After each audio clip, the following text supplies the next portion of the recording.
दोस्तों, सावन के इस पवित्र महीने के किसी भी सोमवार के दिन शिवलिंग से उठा लाना ये गुप्त चीज भगवान भोलेनाथ के आशीर्वाद से जीवन के समस्त कष्टों से मिल जाएगी। आपको मुक्ति आपके जीवन में होगी, धन की वर्षा बन जाओगे आप करोड़पति। दोस्तों, आज 4 जुलाई 2023 से सावन का पवित्र महीना शुरू हो चुका है। शिव के आने का आगाज ब्रह्मांड के कण कण में हो चुका है। आपको बता दें, सावन का समापन 31 अगस्त 2023 को होगा। सावन का पवित्र महीना भगवान भोलेनाथ को समर्पित होता है। कहा जाता है कि इस पवित्र महीने में जो भी भगवान भोलेनाथ की सच्चे दिल विधि विधान से पूजा पाठ करता है, भगवान भोलेनाथ उसकी हर मनोकामना को पूरा कर देते हैं। लेकिन दूसरी तरफ अगर कोई व्यक्ति शिव पुराण के अनुसार सावन के इस पवित्र महीने के किसी भी सोमवार के दिन शिवलिंग से यह गुप्त चीज उठाकर लाता है और अपने घर पर स्थापित कर देता है, जिसके बारे में हम आपको इस वीडियो में बताने जा रहे हैं, तो कभी भी उस व्यक्ति के घर में धन दाने की कमी नहीं होती है। उस व्यक्ति को अपने जीवन के समस्त प्रकार के दुखों से तो मुक्ति मिलती ही मिलती है। उस व्यक्ति की कोई भी मनोकामना होती है वो भगवान भोलेनाथ के आशीर्वाद से पूरी हो जाती है। दोस्तों, सावन के इस पवित्र महीने में आप ये देखेंगे, जितने भी शिव भक्त होते हैं वो भगवान भोलेनाथ की भक्ति में लीन हो जाते हैं। जितने भी शिव भक्त होते हैं वो भगवान भोलेनाथ की विभिन्न विभिन्न प्रकार से पूजा पाठ करते हैं। भगवान भोलेनाथ के सामने उपाय करते हैं, जल अर्पण करते हैं, शिव जी को मीठा भोग लगाते हैं तथा कबाड़ यात्रा आरंभ करते हैं ताकि भोले बाबा का उनको आशीर्वाद मिल सके। और सावन के इस पवित्र महीने के प्रत्येक सोमवार का अपना अपना विशेष और खास महत्व होता है। कहा जाता है, सावन के प्रत्येक सोमवार के दिन अगर कोई भी व्यक्ति भगवान भोलेनाथ के लिए व्रत रख ले तो भगवान भोलेनाथ की कृपा उस पर ऐसे बन जाती है जिसके बाद उस व्यक्ति के जीवन में उसका काल भी कुछ नहीं बिगाड़ पाता है। भगवान भोलेनाथ के आशीर्वाद से उस व्यक्ति के जीवन में एक सकारात्मक और चमत्कारिक बदलाव आता है और वो व्यक्ति जिसका कार्य को भी शुरू करता है उस कार्य में उसको सफलता प्राप्त होती है। लेकिन अगर आप सावन के पवित्र महीने की प्रत्येक सोमवार को भगवान भोलेनाथ के लिए व्रत नहीं रख सकते हैं और शिवलिंग से ये गुप्त चीज उठा करके लाते हैं और अपने घर पे स्थापित कर लेते हैं, जिसके बारे में हम आपको इस वीडियो में बताने जा रहे हैं, तो दोस्तों मान के चलिए आपके घर में कभी भी धन धान्य की कमी नहीं होगी। आपको अपने जीवन के समस्त प्रकार के दुखों से मुक्ति तो मिलेंगे ही मिलेगी। भगवान भोलेनाथ की असीम कृपा यहाँ पर सदैव बनी रहेगी। दोस्तों, जिन चीजों के बारे में हम आपको बताने जा रहे हैं, जिनको आपको शिवलिंग से किसी भी सोमवार के दिन उठा करके लाना है और अपने घर पर स्थापित करना है, ये शिव पुराण से हम आपको बताने जा रहे हैं। और सही मुहूर्त पर विधि विधान से अगर सावन के इस पवित्र महीने के किसी भी सोमवार के दिन आप शिवलिंग से वो गुप्त चीज उठा करके लाते हैं और अपने घर में स्थापित करते हैं, जिसके बारे में हम आपको इस वीडियो में बताने जा रहे हैं, तो आपकी कोई मनोकामना हो, जैसे लंबे समय से आप नौकरी की तैयारी कर रहे थे तो आपकी नौकरी लग जाएगी, आपका बंद पड़ा व्यापार चल पड़ेगा, आपके जीवन में धन आना शुरू हो जाएगा, धन आने के सारे रास्ते खुल जाएंगे। अगर आप आर्थिक कष्टों में फंसे हुए थे तब ऐसे में आपको आर्थिक तंगी से मुक्ति मिल जाएगी। आपने जो कर्जा लिया हुआ था, जिसके बोझ में आप लोग दबे हुए आ रहे थे, उस कर्जी के मायाजाल से आप लोग निकल करके चले आएंगे, क्योंकि यहाँ पर आपको साक्षात भगवान भोलेनाथ का आशीर्वाद मिलेगा। और दोस्तों, ये कहावत तो आप लोगों ने सुनी ही होगी कि भगवान भोलेनाथ ने अगर किसी भी व्यक्ति को आशीर्वाद दे दिया तो उस व्यक्ति का साक्षात काल भी आकर के कुछ नहीं बिगाड़ सकता है। इसलिए अगर आप भी चाहते हैं कि भगवान भोलेनाथ का आशीर्वाद आप पर और आपके परिवार पर सदैव बना रहे, भगवान भोलेनाथ की कृपा से आप अपने जीवन में बहुत ही उन्नति करें, बहुत ही आगे जाएं और भगवान भोलेनाथ का आपको वह वरदान मिले जिसके बाद आप जिस कार्य को भी शुरू करें उस कार्य में आपको सफलता प्राप्त हो, तो दोस्तों पूरी सच्ची श्रद्धा और पूरे विश्वास के साथ पहले तो आप इस वीडियो को लाइक कर दीजिए और कमेंट बॉक्स में तुरंत लिख दीजिए, हर हर महादेव, ओम नमः शिवाय। दोस्त, और एक काम कीजिएगा, कमेंट बॉक्स में अपनी राशि भी डाल दीजिएगा। आपकी राशि के अनुसार कोई भी ऐसा उपाय होगा जिसको इस सावन के पवित्र महीने में आप करके लाभ पा सकते हैं, तो वो आकर हम आपके कमेंट के रिप्लाई में आपको बता देंगे। लेकिन पहले तो आप वीडियो को लाइक कर दीजिए और कमेंट बॉक्स में फिर अपनी राशि डाल दीजिएगा। देखिए, सबसे पहली चीज, अगर आप नौकरी की तैयारी कर रहे हैं और आप चाहते हैं कि आपकी नौकरी लग जाए, तो ये उपाय कीजिए जो हम आपको बताने जा रहे हैं, और ये उपाय करने के बाद मान के चलिए आपकी नौकरी लगना तय है। सावन के इस पवित्र महीने में किसी भी सोमवार के दिन आपको सुबह उठना है, नहाना है, धोना है। आप कांच के शीशे ले लीजिए या प्लास्टिक की शीशी ले लीजिए। इसको आपको पूरा काली मिर्च से भर लेना है। एक बात का ध्यान रखें दोस्तों, काली मिर्च भगवान भोलेनाथ को बहुत प्रिय है। भगवान भोलेनाथ की पूजा में अगर काली मिर्च का इस्तेमाल किया जाए, वो पूजा तुरंत सिद्ध हो जाती है। अब आप क्या करें, आप एक शीशी में काली मिर्च भरे। अब आपको 1 लोटा जल लेना है। 1 लोटा जल लीजिए, उसमें गंगा जल भर लीजिए। गंगा जल मार्केट में 20 रुपए 25 रुपए का मिल जाता है। भगवान भोलेनाथ के मंदिर जाइए, अपना मुंह उत्तर की तरफ करके शिवलिंग पर 1 लोटा जल अर्पित कर दीजिए। जब आप पानी पूरा डाल दें, ये जो शीशी लेकर के आए हैं आप लोग काली मिर्च की, इसको शिवलिंग से छुआइए और अपने घर के पूजा घर पर लाकर के स्थापित कर दीजिए। अपने पूजा घर में रख दीजिए। आप कभी भी आप नौकरी के इंटरव्यू के लिए, पेपर लिखने के लिए, किसी भी चीज के लिए नौकरी से संबंधित घर से बाहर निकलेंगे तो इस चीज से 1 काली मिर्च उठाइएगा, अपनी जेब में रख दीजिएगा और फिर अपनी नौकरी संबंधित कार्य के लिए जाएगा। आपकी नौकरी लगने में कोई भी बाधा आ रही थी, वो बाधाओं को ये काली मिर्च सोख लेगी और आपकी मनचाही नौकरी लग जाएगी। दोस्तों, इसको अंधविश्वास मत समझिएगा, ये प्राचीन काल के समय का महाउपाय है। शिव पुराण के अध्याय नंबर 54 में भी इस उपाय के बारे में वर्णन है। ये उपाय साक्षात प्रमाण है आपकी कामयाबी का। शास्त्रों में लिखा उपाय कभी खाली नहीं जाता। 100% व्यक्ति को बलवान और कामयाब बना देता है। आप चाहे तो वहां से भी पढ़ सकते हैं और ये उपाय करने के बाद अवश्य ही आपकी नौकरी लगेगी। इस उपाय को करके कई लोग अच्छी अच्छी सरकारी नौकरियां पा चुके हैं, लेकिन शर्त यह है कि सच्ची श्रद्धा से ही इस उपाय को करना चाहिए।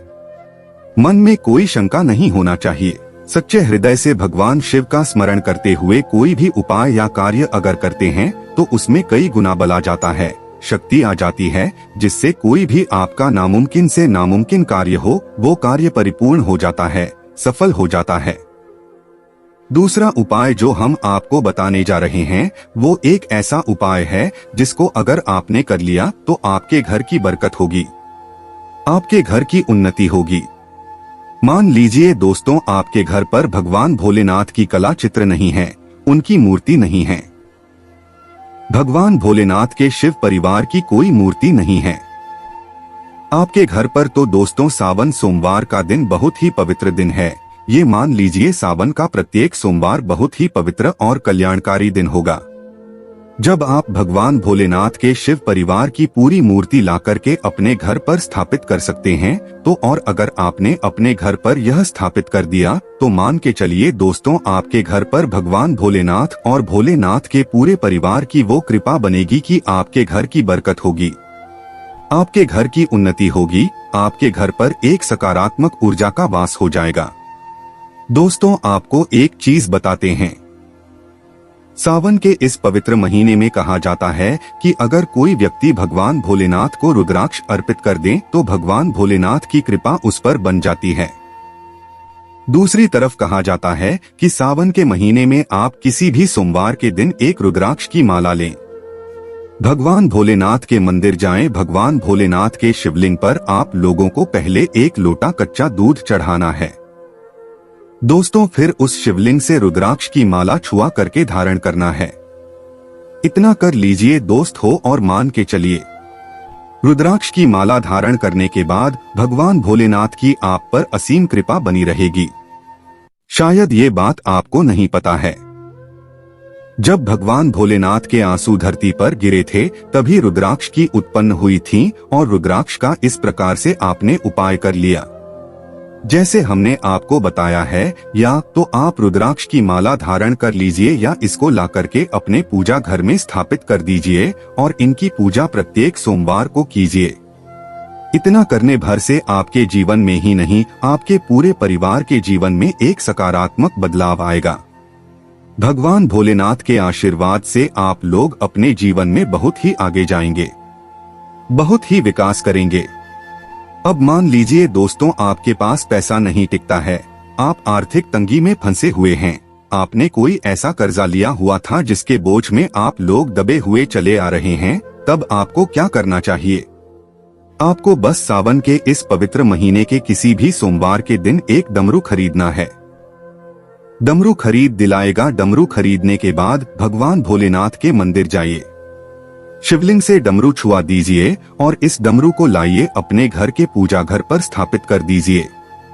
दोस्तों, सिर्फ इतना आपको करना है और इसी डमरू को प्रत्येक सोमवार को थोड़ी सी धूप दिखा दीजिए। इतना अगर आपने कर लिया तो जिस कर्ज के बोझ में आप लोग दबे हुए चले आ रहे थे, उस कर्ज के बोझ से आपको मुक्ति मिल जाएगी। आपके जीवन में धन चारों दिशाओं से खींचा हुआ चला आएगा। आपके जीवन में आर्थिक तंगी जो है वो आर्थिक तंगी खत्म हो जाएगी और आपके जीवन में जो पैसा आएगा वो रुकेगा भी, टिकेगा भी और उसमें वृद्धि भी होगी। इसी प्रकार से दोस्तों, मान लीजिए आपके बहुत शत्रु है जो आपको नुकसान पहुंचाना चाहते हैं, जो चाहते हैं कि आप अपने जीवन में कभी भी आगे ना बढ़ पाएं। कुछ ऐसे आपके शत्रु है जो आपको घर पे नुकसान पहुंचाना चाहते हैं, तो आपको क्या करना चाहिए? इस पवित्र महीने के किसी भी सोमवार के दिन आप लोगों को मार्केट से एक पीतल का त्रिशूल खरीदना है। त्रिशूल खरीद करके भगवान भोलेनाथ के मंदिर जाइए। भगवान भोलेनाथ के मंदिर जाने के बाद जो भी भगवान शिव की प्रतिमा रखी हो, भगवान शिव की प्रतिमा से दाएं चरण से इस त्रिशूल से छुए और इस त्रिशूल को छुआ करके अपने घर पर पूजा घर में स्थापित कर दीजिए। दोस्तों, आपके लाखों शत्रु आपके खिलाफ खड़े हो, वो आपका एक बाल भी बांका या आपका बाल भी नहीं तोड़ पाएंगे, क्योंकि हम आपको वीडियो के शुरुआत में ही बता चुके हैं। यदि भगवान भोलेनाथ ने किसी को एक बार आशीर्वाद दे दिया तो उसका साक्षात काल भी आकर के कुछ नहीं बिगाड़ सकता है। इसी तरीके से दोस्तों, मान लीजिए आपके पीछे आपका दुर्भाग्य पड़ा रहता है, आप इस चीज को लेकर के बहुत ही परेशान रहते हैं, उखड़े उखड़े से रहते हैं।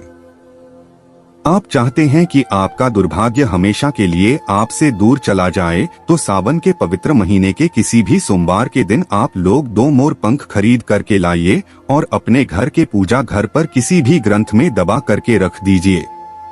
कहा जाता है कि सावन के इस पवित्र महीने में मोर पंख ला करके घर में रखा जाए तो इससे आपका भाग्य उदय हो जाता है।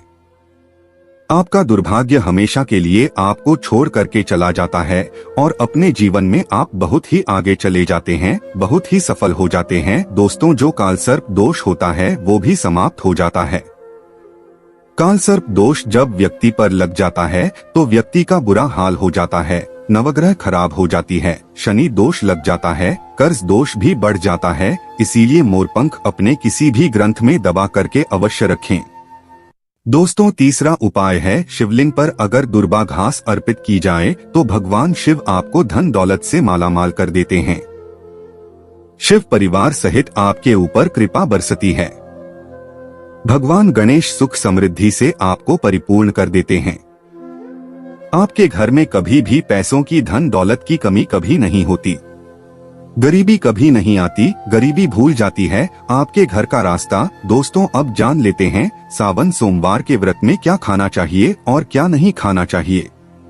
अगर आपने सावन सोमवार का व्रत रखा है तो आप इस दिन सात्विक भोजन ही करें। ये निर्जला व्रत नहीं होता, इसलिए इस व्रत में नमक से बनी चीजें खा सकते हैं। अगर आपने फल खाने पर संकल्प लिया है तो नमक भूलकर भी ना खाएं। आप फल वगैरह ही खाएं और कुछ मत खाना। व्रत में बाहर का गन्ने का जूस मत पीना, उसमें नमक पड़ा होता है। बाहर का जूस भी मत पीना, उनके बर्तनों में भी नमक पड़ा होता है और वो नमक आपके मुंह तक जाएगा तो आपका व्रत खंडित हो जाएगा। व्रत में डिब्बाबंद जूस नहीं पीना चाहिए, उसमें कई केमिकल पड़े होते हैं जिससे व्रत टूट जाता है। दोस्तों, सावन में कई बार शुक्रवार का दिन पड़ जाता है तो खट्टा भूलकर भी मत खाना, क्योंकि माता संतोषी इस दौरान जागृत अवस्था में हो जाती है, वो रोज हो जाएंगी। इस दिन आप पानी, पूरी, इमली की चटनी वगैरह खट्टे फल वगैरह जाने अनजाने में भी मत खाना, क्योंकि इससे माता संतोषी क्रोधित हो जाएंगी। एक बार माता संतोषी रुष्ट हो गई तो आपको जिंदगी भर कष्ट भोगना पड़ेगा। माता रानी भोली है, पर सावन के महीने में जो भी शुक्रवार के दिन खट्टा खाता है उसे परेशानी और माता के क्रोध का सामना करना ही पड़ता है। सावन में साधारण नमक फलों पर लगाकर या अमरूद के बीच में भरकर भूलकर भी नहीं खाना चाहिए। आप नमक फलों पर लगाकर खा सकते हैं। सावन के व्रत में चाय आप पी सकते हैं, लेकिन चाय में नमक मत डालना, इससे हड्डियां गल जाती है। सावन के व्रत में दूध नहीं पीना चाहिए, इससे भगवान शिव क्रोधित हो जाते हैं। सावन में हल्दी मिलाकर दूध पीने से भयंकर शराब लगता है। सावन में बच्चों को दूध पी लेना चाहिए, पर घर में बड़ों को दूध नहीं पीना चाहिए। यदि सावन का व्रत अगर आपने मीठा रखा है तो आप खीर परांठा या दही परांठा खा सकते हैं। आप चाहे तो सेंधा नमक से बने आलू के पकवान खा सकते हैं। आलू की सब्जी कुट्टू के आटे की रोटी के साथ खा सकते हैं, लेकिन आटा ध्यान से देख लें, पुराने आटे में कीड़े पड़ जाते हैं जिससे आपका व्रत खंडित हो सकता है। व्रतधारी को सावन सोमवार के व्रत में आटा, बेसन, मैदा, सत्तू, अन्य और अनाज का सेवन नहीं करना चाहिए। इसके अलावा अन्य किसी भी व्यक्ति को मांस, मदिरा, लहसुन, प्याज इत्यादि का भी सेवन नहीं करना चाहिए। वहीं व्रत रखने वाले व्यक्ति को धनिया पाउडर, मिर्ची पाउडर, सादा नमक का सेवन भूलकर भी नहीं करना चाहिए। सावन में चाहे आपका व्रत हो या ना हो, किसी भी व्यक्ति को कड़ी पकौड़ा नहीं खाना चाहिए, और वही पत्तेदार सब्जियां पालक, मेथी, लाल भाजी, बथुआ, पत्ता गोभी जैसी सब्जियां या साग सब्जियां भूलकर भी नहीं खाना चाहिए। ये जहर के समान मानी जाती है। इसमें कीड़े आ जाते हैं, सांप, बिच्छू वगैरह आ जाते हैं, और जो भी व्यक्ति सावन में बैगन की सब्जी खाता है उस व्यक्ति को घोर पाप लग जाता है। इसी कारण लोग द्वादशी और चतुर्दशी पर बैगन नहीं खाते। पत्तेदार सब्जियां क्यों नहीं खाई जाती? इसके पीछे एक कथा है, मैं आपको बताऊंगा। दोस्तों, सावन के पवित्र महीने में कौन सी गलतियां नहीं करना चाहिए? ये गलतियां पाप का भागीदार तो बनाती ही हैं, साथ ही साथ ऐसा व्यक्ति नरक में अटका रह जाता है। सावन में घर के सभी लोगों को सुबह जल्दी उठना चाहिए और जितना जल्दी हो सके कम से कम पहला सावन स्नान अवश्य करें। परिवार में सबको स्नान करना चाहिए। यदि कोई बीमार है तो उस पर गंगाजल के छींटे मार दे। सावन में किसी भी गरीब का अपमान ना करे, क्या पता उस गरीब के रूप में भगवान शिव हो, क्योंकि भगवान शिव सावन में अपने भक्तों की परीक्षा लेने आते हैं। सावन में देर तक सोने वाली महिला का पति बर्बाद हो जाता है और उसकी मृत्यु निकट भविष्य में जल्दी हो जाती है। इसलिए पति के उठने से पहले सावन में हर स्त्री को जल्दी उठ जाना चाहिए और भगवान शिव की पूजा करनी चाहिए। सोमवार व्रत आपको अवश्य करना चाहिए। ऐसा करने से धन लक्ष्मी का वास होता है। सावन में पति पत्नी को सहवास नहीं करना चाहिए। अगर आपने व्रत रखा है या आपकी पत्नी ने व्रत रखा है तो आप दूरी बनाकर रखें, क्योंकि इस दौरान भगवान शिव की शरण में होता है। ऐसा व्यक्ति सावन में घनघोर काले वस्त्र पहनकर शिव मंदिर में नहीं जाना चाहिए।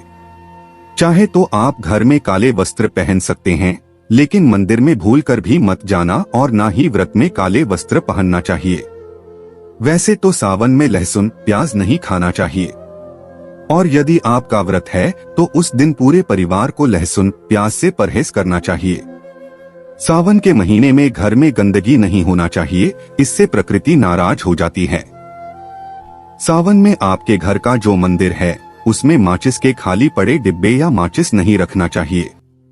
सावन में घर में किसी भी व्यक्ति को गाली नहीं देना चाहिए, चुगली आदि नहीं करना चाहिए। पत्नी को अपशब्द नहीं कहना चाहिए और ना ही पति को अपशब्द कहना चाहिए। इससे भगवान शिव आपको को श्राप दे देते हैं। सावन में जो भी व्यक्ति दूध में हल्दी डालकर पीता है उसके ऊपर महाकाल का क्रोध बरसता है। सावन में बाल, नाखून, दाढ़ी वगैरह नहीं बनवाना चाहिए। ये आपको पहले कर लेना चाहिए। कोई ज्यादा समस्या हो तो आप ऐसा कर सकते हैं, पर शिव जी से क्षमा अवश्य मांग ले।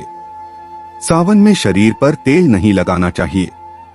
यदि आपका व्रत है तो आप शरीर पर तेल न लगाएं। माता पिता का सम्मान करना चाहिए क्योंकि माँ माता पार्वती और पिता भगवान शिव को माना जाता है, इसलिए माता पिता में इन दोनों का वास होता है। माँ पिता का आदर करने से भगवान शिव और माँ पार्वती प्रसन्न होती है। सावन में देवी देवता से जुड़ी कोई भी शुभ चीज उपहार के तौर में कभी किसी को मत देना, नहीं तो भगवान शिव आपके के घर से सदैव के लिए चले जाएंगे। दोस्तों, अब जानते हैं सावन के इस पवित्र महीने में शिवलिंग पर कौन कौन सी चीजें नहीं चढ़ाना चाहिए जिससे आपको पाप ना लगे। शिव पुराण के अनुसार शिव भक्तों को कभी भी भगवान शिव को तुलसी, हल्दी और सिंदूर सहित ये 6 वस्तु नहीं चढ़ाना चाहिए। पौराणिक कथा के अनुसार केतकी के फूल ने ब्रह्मा जी के झूठ में साथ दिया था, जिससे नाराज होकर भगवान भोलेनाथ ने केतकी के फूल को शराप दिया। इसीलिए केतकी का फूल शिवलिंग पर नहीं चढ़ाया जाता और वहीं नारियल का पानी भी शिवलिंग पर कभी भी अर्पित नहीं करना चाहिए। शंख से जल भी भगवान भोलेनाथ को नहीं चढ़ाना चाहिए। शास्त्रों के अनुसार सुबह 5 बजे से लेकर सुबह 11 बजे तक शिवलिंग पर जल चढ़ाना बहुत ही शुभ और अत्यंत मंगलकारी होता है। कभी भी शाम के समय शिवलिंग पर जल न चढ़ाएं। शास्त्रों के अनुसार शिवलिंग पर काली मिर्च चढ़ाने से रोगों का नाश होता है। इसके साथ ही सुख समृद्धि की प्राप्ति होती है। घर में कभी भी अंगूठे के आकार से बड़ा शिवलिंग नहीं रखना चाहिए और शिवलिंग पर जलधारा अवश्य होना चाहिए। भगवान भोलेनाथ को टूटे हुए अक्षत कभी अर्पित नहीं करना चाहिए, इससे वह क्रोधित हो जाएंगे। सावन के पवित्र महीने में कटे फटे बेलपत्र शिवलिंग पर अर्पित नहीं करना चाहिए। बेलपत्र की संख्या 3 होना चाहिए। बेल पूरे सबूत होना चाहिए, लेकिन आप 6 महीने पुराना बेलपत्र भी शिवलिंग पर अर्पित कर सकते हैं, लेकिन वो कटा फटा ना हो। 6 महीने तक बेलपत्र पवित्र और शुभ माना जाता है। सच्चे दिल से बेलपत्र शिवलिंग पर चढ़ाने से 21 मनोकामनाएं पूर्ण हो जाती है। भगवान शिव को दूध में पानी डालकर नहीं अर्पित करना चाहिए, इससे आपको फल भी इसी तरह ही मिलेगा। भगवान शिव को 1 बूंद भी आप अर्पित कर सकते हैं, पर दूध शुद्ध होना चाहिए और आपका मन भी शुद्ध होना चाहिए। शास्त्रों के अनुसार पीतल के कलश से शिवलिंग पर दूध चढ़ाना सबसे उत्तम बताया गया है। धार्मिक कर्मकांड में पीतल के बर्तनों का विशेष महत्व बताया गया है। विवाह आदि के कार्यों में इसीलिए पीतल के बर्तनों का प्रयोग किया जाता है। आपको बता दें, सोमवार को पीतल के कलश से ही शिवलिंग पर दूध से अभिषेक शुभ बताया गया है। इस स्टील और प्लास्टिक से बने बर्तन का प्रयोग ना करें। शिवलिंग पर जल चढ़ाते समय वो जल आपके पैरों के पास नहीं जाना चाहिए, अशुभ माना जाता है। उसे लांघना भी नहीं चाहिए, उसे हम जल हैरी कहते हैं। सावन में जल अपने घर का होना चाहिए। मंदिर से जल भरकर मंदिर में ही अर्पित नहीं करना चाहिए, इससे आपका भाग्य खराब हो सकता है। दोस्तों, सावन में ये चीज खा लेने से दुनिया की कोई भी ताकत आपको धनी होने से रोक नहीं पाएगी। मैं ईश्वर की सौगंध खाता हूँ, अगर आपने सावन में ये चीज खा ली तो आपको करोड़पति होते देर नहीं लगेगी, लेकिन सच्चे दिल से ही खाना है। आइए जानते हैं। सावन में शिव भक्तों को शिवलिंग पर चढ़ा हुआ प्रसाद के रूप में धतूरा जरूर खाना चाहिए। इससे आपको ज्यादा नहीं खाना है, बस अपनी जुबान पर हल्का सा टच करना है। ज्यादा खाएंगे तो आप बीमार पड़ जाएंगे, इसलिए बस टच कर ले। आप देखना, आपके अंदर सकारात्मकता का संचार होगा और आपको धनी होने से कोई नहीं रोक पाएगा। दूसरा है बेल फल। बेल फल प्रसाद के रूप में खाने से माता पार्वती के साथ साथ भगवान शिव की कृपा भी बरसेगी और समस्त 33 कोटि देवी देवता आपको धनवान बनाएंगे। बस ये चीजें आपको खाना है और आप खुद देखना, आपको धनी होने से दुनिया की कोई भी ताकत रोक नहीं पाएगी। दोस्तों, आप में से कौन कौन भगवान शिव को अपने घर पर बुलाना चाहता है तो कमेंट बॉक्स में लिखें, भगवान शिव आपका स्वागत है, हमारे घर में एक लायक जरूर करें। धन्यवाद।